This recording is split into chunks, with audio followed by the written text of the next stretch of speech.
In 5 hours' time, the biggest rail strike in 30 years begins. But it's not just a rail strike, because we've now got teachers talking possibly about strikes later in the year.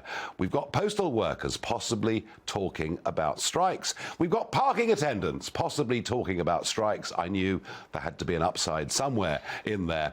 But it's very interesting, because I completely understand how families out there are struggling. It's 100 quid to fill the car. Goodness only knows what the electricity bill and gas bill will come to in the autumn of this year. Food prices, all the lot. Inflation, out of control, mismanaged hopelessly by the Bank of England. Inflation due to hit 11%. And of course, naturally, people want to stay at least where they are in life, hence the demand for pay. The RMT wants a 10% pay rise. The RMT wants a guarantee that no jobs will be lost, despite the fact that many fewer people are now using the railways than there were before the pandemic.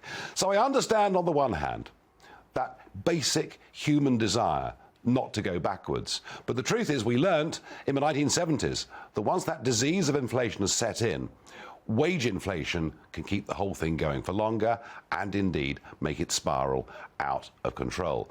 So my own view is the demands of the RMT are just unrealistic, much as I sympathise with families out there that are struggling to pay their bills. But the language of Mick Lynch over the weekend reminded me of a chap in 1984 called Arthur Scargill.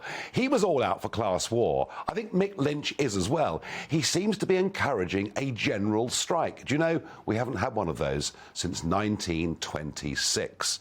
So I feel this is as much about politics, bringing down a Tory government, as it is about improving the lives of his members. That's how I feel about this. Tell me what you think. Do you think this is an attempt at class warfare? Farage at GBNews.uk. Mind you, when you think that the criminal barristers bar are going on strike, well, they're certainly not engaged in class war, although many of them, as young barristers, would love to earn what a train driver does, because with overtime, they can earn about £70,000 a year.